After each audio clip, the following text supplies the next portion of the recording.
नमस्कार, आप देख रहे हैं SJS न्यूज। आइए बात करते हैं आज की बड़ी खबरों की।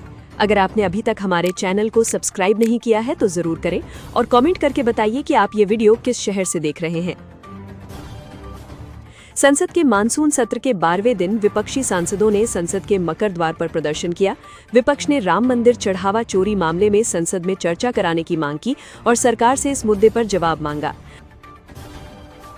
कांग्रेस अध्यक्ष मल्लिकार्जुन खड़गे ने सरकार पर निशाना साधते हुए छात्रों पर हुई लाठीचार्ज की घटनाओं को लेकर सवाल उठाए। उन्होंने स्पीकर और सभापति से दोनों सदनों में इस मुद्दे पर चर्चा की अनुमति देने की मांग की। बिहार के बांकीपुर उपचुनाव में हार के बाद पूर्व मुख्यमंत्री नीतीश कुमार ने संसद भवन में प्रधानमंत्री नरेंद्र मोदी से मुलाकात की। दोनों के बीच करीब 20 मिनट तक बैठक चली, जिसमें बिहार के विकास से जुड़े मुद्दों पर बातचीत हुई। बिहार में एनडीए के प्रदर्शन और बांकीपुर उपचुनाव के नतीजों के बीच नीतीश कुमार की पीएम मोदी से ये मुलाकात राजनीतिक रूप से भी अहम मानी जा रही है। बैठक में आगे की रणनीति और बिहार के विकास से जुड़े विषयों पर चर्चा की बात सामने आई है। अमेरिका के साथ एथेनॉल खरीद के विरोध में आम आदमी पार्टी ने सरकार के खिलाफ मोर्चा खोल दिया। पार्टी नेताओं ने पीएम आवास की तरफ कूच किया, लेकिन प्रशासन ने रोक दिया, जिसके बाद अरविंद केजरीवाल धरने पर बैठ गए। अरविंद केजरीवाल ने सरकार से अमेरिका से एथेनॉल खरीदना बंद करने की मांग की। प्रदर्शन के दौरान आप ने इस मुद्दे को लेकर केंद्र सरकार की नीतियों पर सवाल उठाए और विरोध दर्ज कराया। राम मंदिर चढ़ावा चोरी मामले में बड़ा अपडेट सामने आया है। आरएसएस ने पूरे मामले की कमान संभाल ली है और आरएसएस के वरिष्ठ पदाधिकारी चंपत राय से करीब 2 घंटे तक बंद कमरे में बातचीत किए जाने की जानकारी सामने आई है। उत्तर प्रदेश विधानमंडल के मानसून सत्र के दूसरे दिन सरकार ने करीब 9,000 करोड़ रुपए का अनुपूरक बजट पेश किया। इस दौरान विपक्ष ने विभिन्न मुद्दों को लेकर प्रदर्शन किया और सरकार को घेरने की कोशिश की। यूपी के डिप्टी सीएम केशव प्रसाद मौर्य के एक बयान पर विवाद बढ़ गया है। उन्होंने कहा कि मदरसा कहीं भी हो आतंकवाद ही पैदा करता है, जिसके बाद विपक्ष ने बयान को लेकर सरकार के खिलाफ मोर्चा खोल दिया। तमिलनाडु के नेता प्रतिपक्ष उदयनिधि स्टालिन को गिरफ्तार कर लिया गया है।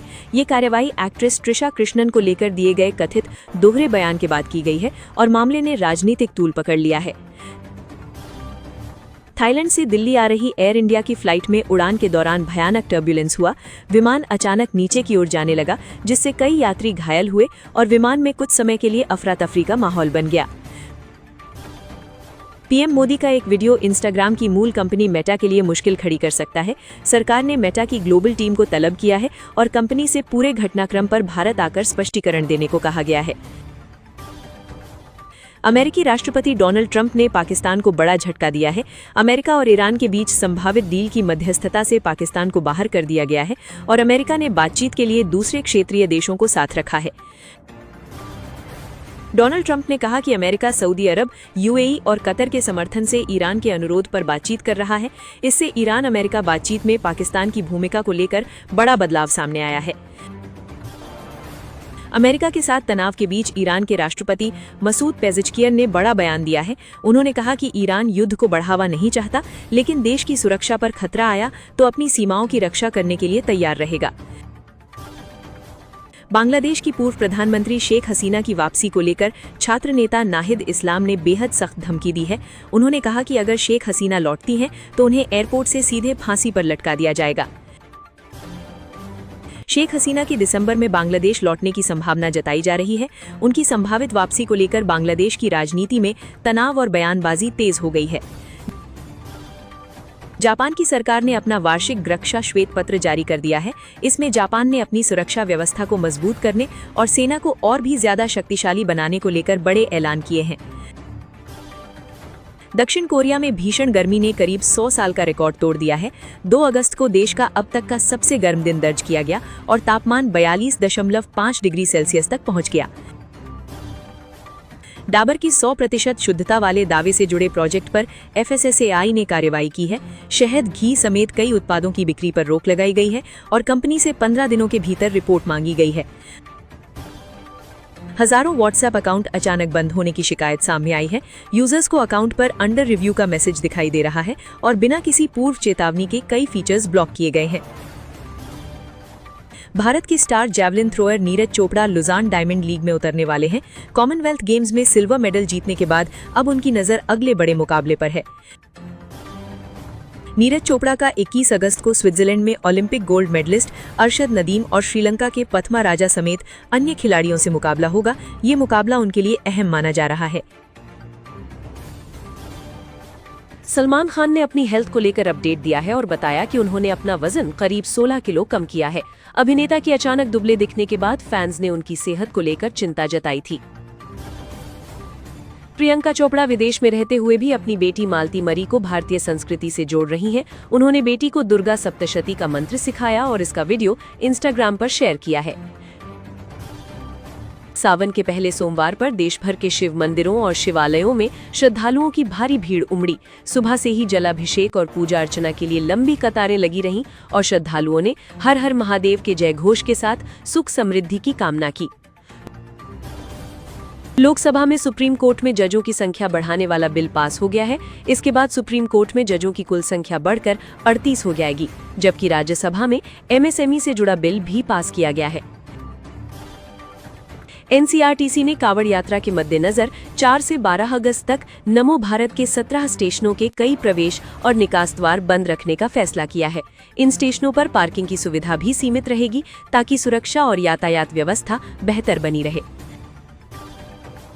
पंजाब विधानसभा के मॉनसून सत्र की शुरुआत हंगामे के साथ हुई। कांग्रेस नेता प्रताप सिंह बाजवा ने प्रश्नकाल के दौरान पेपर लीक का मुद्दा उठाकर शिक्षा मंत्री के इस्तीफे की मांग की, जबकि बीजेपी विधायक भी विरोध में शामिल हो गए। उत्तर प्रदेश विधानसभा में किसानों के मुद्दे पर मुख्यमंत्री योगी आदित्यनाथ ने समाजवादी पार्टी पर तीखा हमला किया।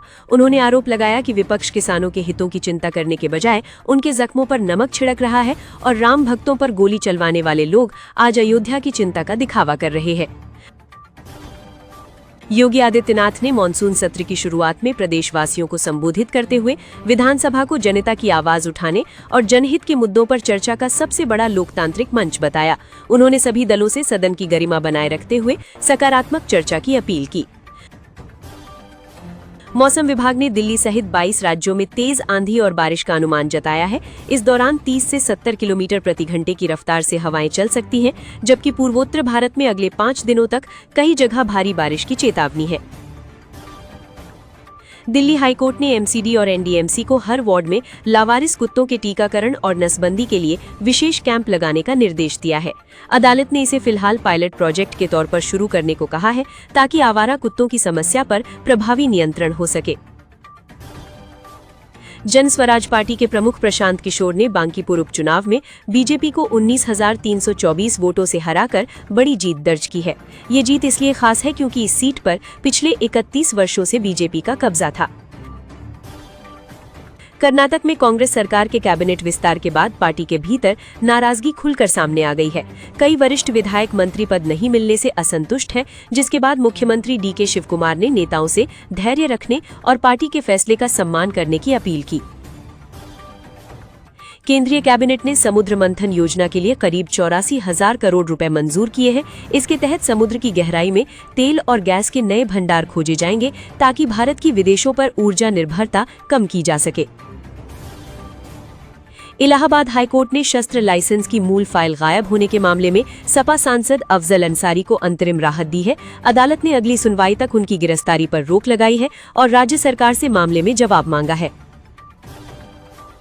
रांची में जेपीएससी और जेएसएससी अभ्यर्थियों का आंदोलन लगातार जारी है। छात्र भर्ती में कथित अनियमितताओं की सीबीआई जांच की मांग कर रहे हैं, जबकि बीजेपी सांसद निशिकांत दुबे ने आंदोलन का समर्थन करते हुए कहा कि झारखंड का युवा अब जाग चुका है। पाकिस्तान के खैबर क्षेत्र में शांति रैली के दौरान हुए विस्फोट में 5 सुरक्षा कर्मियों समेत 14 लोगों की मौत हो गई है। 12 से अधिक लोग घायल बताए जा रहे हैं और कबाल कस्बे में हुए इस धमाके के बाद पूरे इलाके में सुरक्षा बढ़ा दी गई है। बीजेपी नेताओं अनुराग ठाकुर और परवेश वर्मा को हेट स्पीच मामले में सुप्रीम कोर्ट से मिली कानूनी राहत बरकरार है। अदालत ने एफआईआर दर्ज कराने वाली पुनर्विचार याचिका को खारिज कर दिया, जिससे दोनों नेताओं को फिलहाल राहत मिली है। दिल्ली की अदालत में महिला पहलवानों द्वारा लगाए गए यौन उत्पीड़न के मामले में पूर्व डब्ल्यूएफआई अध्यक्ष बृजभूषण शरण सिंह और सह आरोपी विनोद तोमर को बरी कर दिया गया है। फैसले के बाद बृजभूषण ने कहा कि उन्हें केवल बरी नहीं बल्कि सम्मानपूर्वक बरी किया गया है और उनके खिलाफ राजनीतिक साजिश रची गई थी। समाजवादी पार्टी के भीतर पप्पू यादव के संसद परिसर में किए गए प्रदर्शन को लेकर मतभेद सामने आए हैं।